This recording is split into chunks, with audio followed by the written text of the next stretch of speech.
ব্যবধান মাত্র কয়েক মাইলের, একটু এদিক সেদিন হলেই ইসরায়েলের দিকে ছোড়া ক্ষেপণাস্ত্রগুলো আঘাত হানত বাংলাদেশি বিমানে। পাইলট তার দক্ষতা এবং উপস্থিত বুদ্ধি খাটিয়ে যাত্রীদের প্রাণ রক্ষা করলেন। কিভাবে সেই শ্বাসরুদ্ধকর পরিস্থিতি সামাল দিলেন তিনি? কিভাবেই বা ইরানের ক্ষেপণাস্ত্রের আঘাত থেকে রক্ষা পেল বাংলাদেশি বিমান? মধ্যপ্রাচ্যে উত্তপ্ত পরিস্থিতির মধ্যে ভয়াবহ এক মুহূর্ত পার করেছে বাংলাদেশি উড়োজাহাজটি। ইরান ইসরায়েল দ্বন্দ্বের মধ্যে পড়ে যাওয়ার ঝুঁকি থেকে রক্ষা পায় ফ্লাইটটি। এই চাঞ্চল্যকর ঘটনা থেকে বেঁচে ফেরার নেতৃত্ব দেন ক্যাপ্টেন ইনাম তালুকদার। তার সঙ্গে ছিলেন কো পাইলট রাফসান রিয়াদ। রাত তখন 2:15। ঢাকার হজরত শাহজালাল আন্তর্জাতিক বিমানবন্দর থেকে নির্ধারিত ফ্লাইট নিয়ে সৌদি আরবের উদ্দেশ্যে উড়াল দেয় একটি বাংলাদেশি বিমান। এটি ভারত হয়ে ওমান ও সংযুক্ত আরব আমিরাত পেরিয়ে বাহরাইনের আকাশে যখন পৌঁছায় তখন স্থানীয় সময় ভোর 5টা ছুঁই। 40,000 ফুট উচ্চতা থেকে পৃথিবীর দৃশ্য বরাবরই মনোমুগ্ধকর দেখায়। সেদিনও দৃশ্য তেমনই ছিল, কিন্তু মুহূর্তেই তা বদলে যায়। বাংলাদেশি উড়োজাহাজটি পারস্য উপসাগরের ওপর দিয়ে উড়ে যাচ্ছিল। হঠাৎ করে ইরানের আকাশে উজ্জ্বল আলোর ঝলকানি দেখতে পান ক্যাপ্টেন ইনাম। প্রথমে তিনি ভেবেছিলেন এটি হয়তো কোনো সাধারণ সামরিক মহড়া, কিন্তু মুহূর্তের মধ্যেই তিনি সারি সারি ক্ষেপণাস্ত্র আকাশে উঠতে দেখেন, যা তীব্র গতিতে পশ্চিম দিকে ছুটছিল। গত শুক্রবার ইসরায়েল তেহরানে হামলা চালানোর পর ইরানের পাল্টা হামলা ছিল এটি। ক্যাপ্টেন ইনামের পাশে বসা কো পাইলট রাফসানও ঘটনার আকস্মিকতায় হতবম্ব হয়ে যান। তখন তারা দ্রুত ফ্লাইট রুট পরিবর্তনের কাজ শুরু করেন।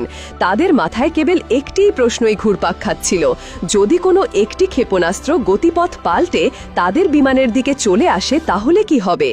ক্যাপ্টেন ইনাম দেশের একটি শীর্ষস্থানীয় গণমাধ্যমকে জানান, পাইলট হিসেবে সেদিন তাকে অনেক ঝুঁকিপূর্ণ পরিস্থিতির মধ্যেও যেতে হয়েছে। কোনো কিছুই এর সঙ্গে তুলনা করার মতো নয়। তাদের উড়োজাহাজ থেকে মাত্র কয়েক মাইল দূরে আকাশ জুড়ে ধেয়ে যাচ্ছিল স্ফুলিঙ্গের গোলা। তারা দ্রুত উড়োজাহাজের গতিপথ পরিবর্তন করে নিরাপদ দূরত্ব বজায় রাখেন এবং শেষ পর্যন্ত নিরাপদে রিয়াদে অবতরণ করেন। বিমানবন্দরে নামার পর ফোন চালু করতেই সেদিনের যুদ্ধ পরিস্থিতির শিরোনামগুলো তার চোখে আসতে শুরু করে।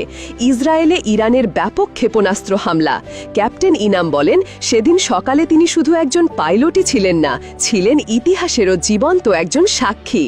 সৌভাগ্যবশত যাত্রীরা সেদিন সেই বিপদের আঁচ পাননি।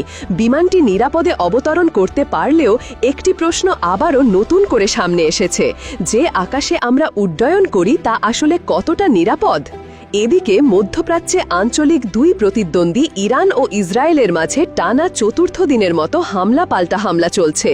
ইরানের পারমাণবিক ও সামরিক স্থাপনায় শুক্রবার ইসরায়েলের হামলার মাধ্যমে শুরু হওয়া এই সংঘাত মধ্যপ্রাচ্যে চরম উত্তেজনা তৈরি করেছে। আঞ্চলিক এই সংঘাতে বিশ্বের পরাশক্তি দেশগুলো জড়িয়ে যাওয়ার সম্ভাবনা তৈরি হয়েছে।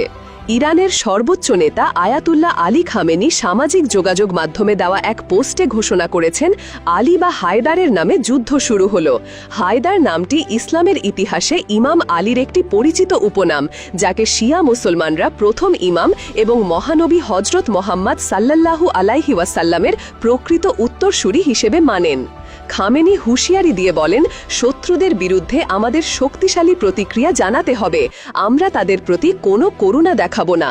এই মন্তব্য এমন সময় এসেছে যখন ইরান ও ইসরায়েলের মধ্যে উত্তেজনা চূড়ান্ত পর্যায়ে পৌঁছেছে এবং দুই দেশের মধ্যে আরও তীব্র লড়াইয়ের আশঙ্কা বেড়ে গেছে।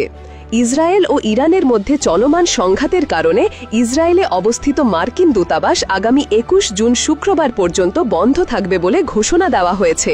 পাশাপাশি কর্মকর্তা এবং তাদের পরিবারকে নিরাপদ স্থানে আশ্রয় নেওয়ার নির্দেশ দিয়েছে দূতাবাস।